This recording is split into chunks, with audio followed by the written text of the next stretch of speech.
আমরা সবাই গোপাল ভাঁড়ের কথা জানি। তার জোকসগুলো সেই ছোটবেলা থেকে শুনে মজা পাই। গোপাল ভাঁড়ের গল্প চিরনবীন। তাই গোপাল ভাঁড়ই থাকবেন হাসির রাজা হয়ে। নিজে হাসুন, পারলে অন্যকেও হাসান। হাসার মধ্যেই অনেক দুঃখ হারিয়ে যায়। চলো আজ একটা গোপাল ভাঁড়ের গল্প বলি। গোপাল ভাঁড় আর তার আলু কেনা। গোপাল একবার হাটে আলু কিনতে গিয়েছিল। পথেই দেখা হলো এক বন্ধুর সাথে। বন্ধুটি গোপালের আলুর খরিদ করার কথা শুনে বলল, তুমি যদি আলু বিনা পয়সায় খরিদ করতে পারো 10 টাকা পুরস্কার পাবে। গোপালের বন্ধুটি ভেবেছিল যে গোপাল এটা পারবে না। গোপাল বন্ধুকে বলল, ও এই কথা, তুমি আমার সাথে হাটে চলো, দেখবে দিব্যি বিনা পয়সায় আলু কিনে গিয়ে বাড়ি ফিরবে, আর সেটা তুমি স্বচক্ষেই দেখতে পারবে।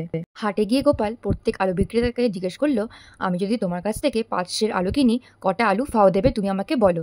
শীতের সময় সেদিন বাজারে আলুর দামের প্রচুর আমদানি। আলুওয়ালারা বলল, 5টা করে আলু ফাও পাবেন 5 আলু কিনলে, এর বেশি দিতে পারবো না। গোপাল তখন প্রত্যেক আলুওয়ালার ঝুড়ি থেকে 5টা করে আলু তুলে নিয়ে বলল, এই হাটে কেবল ফাওটা নিলাম, সামনের হাটে তোমাদের সকলের কাছ থেকে 5 আলু কিনবো। সকলে হ্যাঁ করে তাকিয়ে বলল, গোপাল দিব্যি বিনা পয়সায় আলু কিনে বাড়ি ফিরল। বন্ধুকে বাধ্য হয়েই প্রতিশ্রুতি অনুযায়ী গোপালকে 10 টাকা পুরস্কার দিতে হলো। না দিলে হয়তো গোপাল কোনো সময় 100 টাকা হাতে তুলে নিয়ে হাওয়া করে দেবে। তার চেয়ে আগে দেওয়াই ভালো। এই গল্পটা এখানেই শেষ হলো। তোমরা আমার ড্রয়িংটা এনজয় করো, আর তার সাথে সাথে আরও একটা গল্প শোনো। ভর দুপুরবেলা গোপাল হেঁটে মামা বাড়ি যাচ্ছিল। ভীষণ খিদে পেয়েছে, অথচ পকেটে কানাকড়িও নেই। শুধু যাওয়ার পর বটতলা একটা মিষ্টির দোকান দেখতে পেল। মিষ্টির দোকানে একটা বাচ্চা ছেলে বসেছিল। বাচ্চা ছেলেটিকে একা দেখে গোপালের মাথায় একটা দুষ্টু বুদ্ধি এলো। দোকানে ঢুকে একটা সন্দেশের থালা টেনে নিল। তারপর বলানি কওয়ানি সন্দেশ খেতেই থাকলো। বাচ্চা ছেলেটি গোপালের কাণ্ড দেখে তো অবাক, আর বলল, তুমি কে বাপু, তোমার নাম কি? দাঁড়াও, বাবাকে আমি এক্ষুনি ডেকে আনছি। গোপাল সন্দেশ খেতে খেতে বলল, তোমার বাবা আমাকে চেনে, আমার নাম মাছি, আমি রোজ রোজ এমনি করেই সন্দেশ খাই। পাশ ফিরে শুতে শুতে সে বলল, মাছি তাড়িয়ে দে। গোপাল এবারে সন্দেশ খাওয়া শেষ করে দোকান ছেড়ে এগিয়ে চলল।